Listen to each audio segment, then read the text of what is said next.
Саламатсыздар ма, студенттер? Бүгінгі сабағымыздың тақырыбы Organizing for the Arts. So first of all, let's start from introductory questions and assignments. Do you know the answer of this question? What is organizing function of management? And what benefits can be derived from organizing? Think about these questions and try to give your own opinion.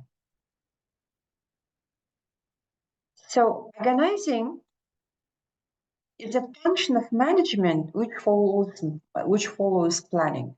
So this is the second function of the management process after planning. It is a process of establishing orderly uses for all resources within the management system of the organization. It is a function in which the synchronization and the combination of human, physical, financial, and information resources takes place for the achievement of the results. Organizing function is essential because it facilitates administration as well as the function of the organization. And the task of organizing to achieve results should always be the arts manager's objective.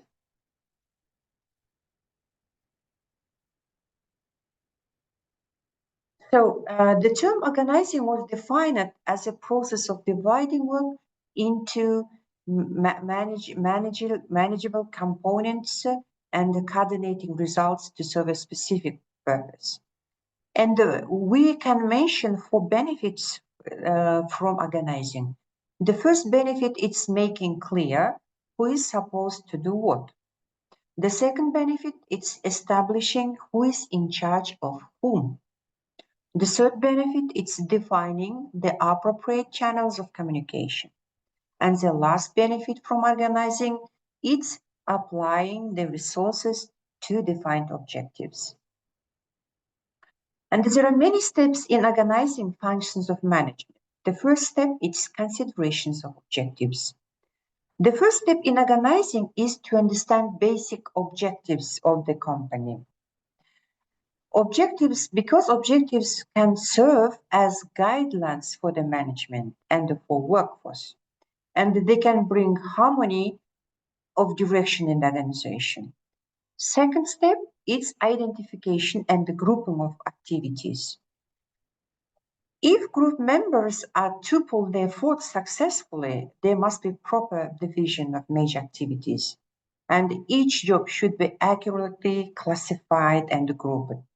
Because this will facilitate the people to know what is expected out of them as members of the group and will help in avoiding extra efforts to perform the task.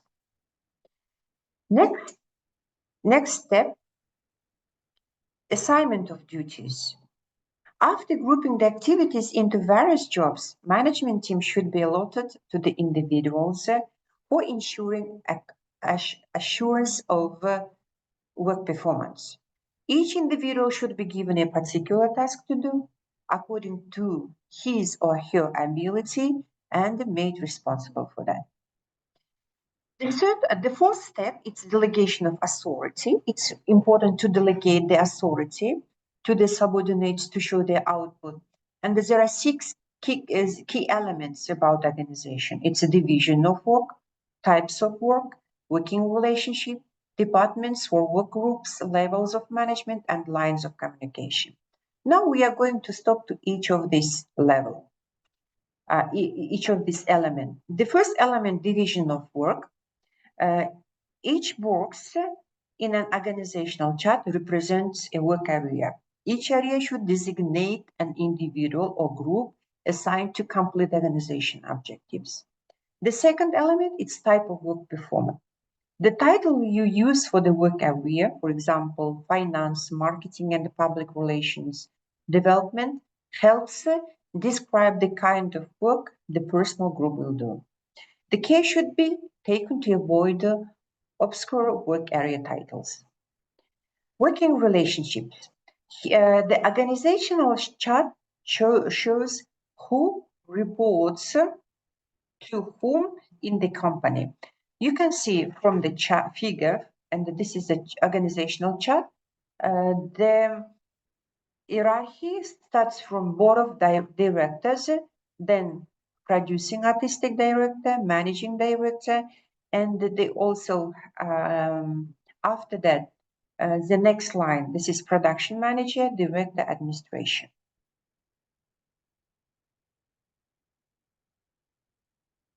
Okay. So the levels of management, organizational chart should act like a map in depicting all management levels. You know that we have 3 levels: upper level, middle, and lower. In the organizational chart, the upper levels for the theater, symphony, dance company, museums are represented respectively by the producing artistic director, the managing director, or the executive director of music. Lines of communication. Finally, the organizational chart should represent the lines of communication throughout the hierarchy. For example, in a theater organization, the scene shop manager tells the technical director that he will have to go over budget to complete the set as designed. Or the technical director informs the production manager of the situation. The production manager informs the artistic director, who in turn communicates to the managing director. These examples show the lines of communication. So here we have practice exercise. So please make the screenshot of this exercise and please try to choose the right and suitable answer. Speaking focus. As your home assignment, I also ask you to prepare to discuss these questions with your group mates. The first question, why is organizing function essential in management? The second, describe what is meant by the term organizing. And the third, what are benefits of organizing? What are the first step in organizing? And please, last point, this is description of 6 elements in organizational design. Also, except this assignment, you have critical thinking tasks that you are expected to do. 3 tasks. The first one, expressing your personal opinion for any arts company strategy to improve management functions in the company, and speak on weak and strong points of this strategy. There are many necessary steps for running an effective organization, such as need to find employers to perform the work, focus on the right customers, and manage the budget. Please write other key things necessary for running effective organization. So prepare answers of these critical tasks at home.